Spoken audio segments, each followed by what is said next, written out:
السلام علیکم دوستوں، میں ہوں آپ کی ہوسٹ ارسلہ۔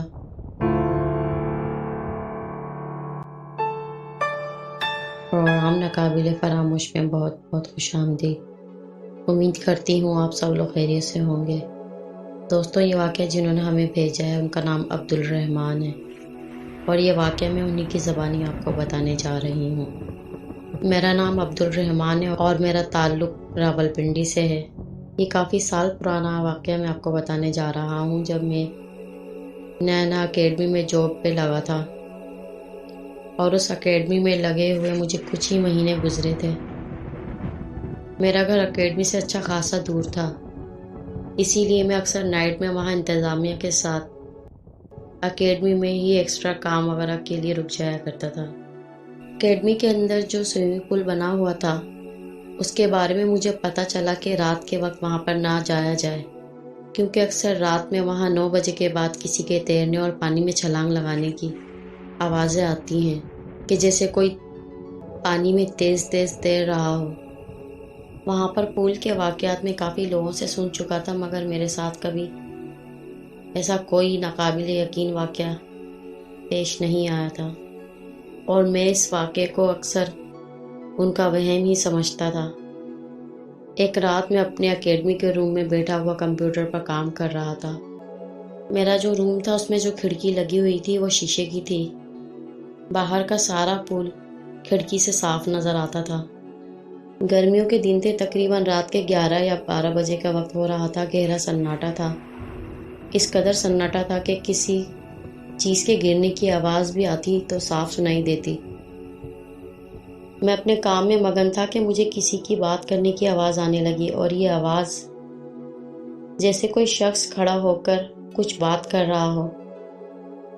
آواز بالکل صاف آ رہی تھی، اور یہ باتیں نہ سمجھ میں آنے والی باتیں تھیں۔ میں نے سر اٹھا کر کھڑکی کی طرف دیکھا تو کوئی بھی نہیں تھا۔ میں نے اپنا وہم سمجھا کہ شاید کوئی فلور پر ہوگا۔ دوبارہ مجھے پھر سے آواز آئی۔ یہ آواز کھڑکی کی طرف سے ہی آ رہی تھی۔ جیسے ہی سر اٹھا کر دیکھا، بالکل پہلے کی طرح خاموشی ہو گئی۔ میں تھوڑی دیر کے لیے سوچوں میں چلا گیا کہ پہلے تو وہم بھی ہو سکتا تھا، اور فلور پر دروازہ کھل کر جھانکا تو کوئی بھی نہیں تھا۔ کافی دیر تک میں سوچتا رہا، پھر کام میں دوبارہ مصروف ہو گیا۔ تھوڑی ہی دیر گزری تھی کہ بہت زور کی پول میں کسی کے چھلانگ مارنے کی آواز آئی، جیسے کوئی تیز تیز تیر کر پل کے آگے کی طرف جانے لگا۔ میں اٹھ کر کھڑا ہو گیا اور کھڑکی سے جھانکنے لگا۔ مجھے پانی میں ہلچل نظر آ رہی تھی، مگر تیرنے والا نظر نہیں آ رہا تھا۔ میں نے جب غور سے دیکھا تو وہ پانی کی ہلچل سوئمنگ پول کے آگے جا کے ختم ہو گئی۔ میں وہیں کھڑا دیکھتا رہا کہ یہ کون تھا، یا ہمارے اکیڈمی کا کوئی کلیگ مجھ سے مذاق تو نہیں کر رہا، مگر میں اپنے کام سے کام رکھنے والا انسان تھا۔ بھلا مجھ سے ایسا مذاق کون کر سکتا تھا؟ میں نے جو واقعات سنے ہوئے تھے اس سے مجھے تھوڑا تھوڑا خوف محسوس ہونے لگا، اور میں واپس اپنی سیٹ پر آ کر بیٹھ گیا۔ کمرے میں بالکل اندھیرا تھا، صرف کمپیوٹر اسکرین کے علاوہ بالکل بھی روشنی نہیں تھی۔ میں پھر سے کمپیوٹر پر کام کرنے لگا۔ ہماری اکیڈمی میں زیادہ تر لائٹس آف کر دی جاتی تھیں۔ پول کی ساری لائٹس آف تھیں، بس ایک وارم لائٹ آخر کے کونے میں جل رہی تھی۔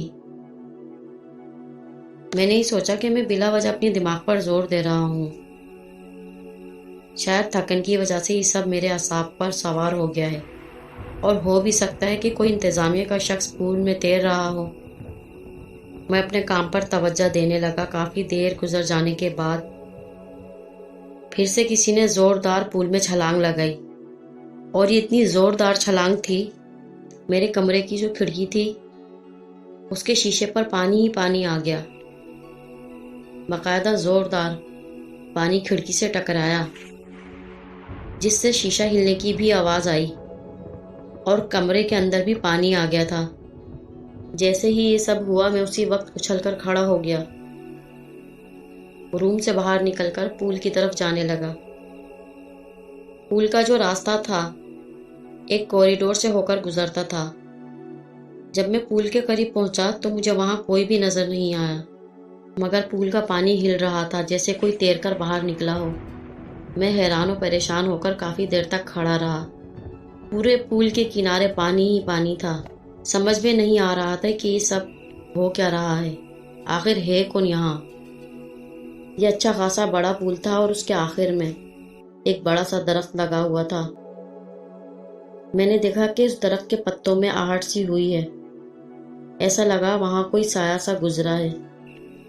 وہ بتاتے ہیں کہ میں تیز تیز چلتا ہوا اس درخت کے پاس آ گیا۔ چاروں طرف دیکھا مگر کوئی بھی نظر نہیں آیا۔ سمجھ میں نہیں آ رہا تھا کہ معاملہ کیا ہے۔ میں تجسس میں تھا کہ ایسا یہاں کیا ہے جو کوئی نظر بھی نہیں آ رہا۔ میں نے سوچا کہ دن میں تو یہاں بہت رونق ہوتی ہے، مگر رات میں لگ ہی نہیں رہا تھا کہ یہ وہی پول ہے۔ اتنا سناٹا، اتنی پراسرائیت، اتنی گہری خاموشی۔ میں اس پول کا جائزہ لیتے ہوئے چلتا چلتا اس درخت کے پاس آ گیا اور غور سے درخت کو دیکھ رہا تھا۔ ہوا نام کی کوئی چیز نہیں تھی، گرمیوں کے دن تھے۔ میں نے جب غور سے درخت کو دیکھا تو اس کے پتے ایک طرف سے ہلکے ہلکے ہل رہے تھے، اور اسی وقت اچانک میری نظر ایک شاخ پر پڑی۔ مجھے اس پر سے کچھ عجیب سا چپچپا گاڑھا لال رنگ خون جیسا ٹپکتا ہوا نظر آیا۔ جس جگہ پر میں کھڑا ہوا تھا یہ پول کا آخری حصہ تھا۔ آگے جا کے دیوار تھی جس کے پیچھے خالی پلاٹ پڑے ہوئے تھے۔ وہاں پر بہت ہی ہلکی روشنی تھی، چاروں طرف اندھیرا تھا۔ غور سے میں نے جب سر اٹھا کر اس شاخ کو دیکھا کہ تازہ خون میرے پیروں کے قریب خشک گھاس پر گر رہا تھا، میں بری طرح گھبرا گیا کہ مجھے اپنے پیچھے پول میں آہٹ سی محسوس ہوئی۔ فوراً ہی جب میں نے مڑ کر دیکھا، ایسا لگا کہ میرا دل کسی نے پکڑ کر چیر دیا ہو۔ جسم سے خون خشک ہو رہا تھا، ایسا لگ رہا تھا کہ کسی نے میرے دونوں پاؤں مضبوطی سے پکڑ لیے ہوں۔ میں نے دیکھا کہ پول کے بیچ میں ایک لمبی سی عورت ہوا میں پانی کے اوپر کھڑی تھی۔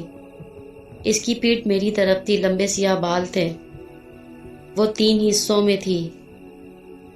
ہر ٹکڑے کے بیچ میں ہوا کا بڑا سا گیپ تھا۔ میں چیخنا چاہ رہا تھا مگر ایسا لگ رہا تھا کہ آواز میرے حلق میں دب گئی ہو۔ میں وہاں سے بھاگ رہا تھا مگر میرے پاؤں کسی نے پکڑ لیے ہوں۔ میں وہاں سے بھاگتا ہوا واپس اپنے روم کی طرف دوڑا، اور میں نے اسی دوران مڑ کر دیکھا تو کوئی بھی نہیں تھا، اور میں پول کے آخری حصے کی طرف ہی شارٹ کٹ بھاگ رہا تھا کہ اچانک مجھے پھر سے زوردار پول میں چھلانگ لگانے کی آواز آئی۔ میں بھاگتا ہانپتا کانپتا ہوا گر کر بے ہوش ہو گیا۔ جب مجھے ہوش آیا تو صبح ہو چکی تھی۔ سبھی مجھ سے بے ہوش ہونے کی وجہ پوچھ رہے تھے۔ میرے کلیگ نے جب مجھ سے پوچھا تو میں نے رات والا سارا واقعہ بتایا۔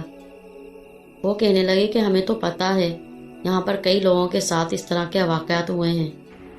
آپ کو بتایا بھی تھا کہ رات میں 10 بجے کے بعد اس پول کے پاس نہیں جائیے گا۔ کافی دن چھٹیاں کرنے کے بعد جب میری طبیعت سنبھلی اور میں جب دوبارہ اکیڈمی میں آیا، بالکل اسی طرح کے معاملات ہوتے رہے۔ کافی دن تک تو میں ذہنی اذیت کا شکار رہا اور کبھی بھی رات 10 بجے کے بعد اس پول کی طرف نہیں گیا۔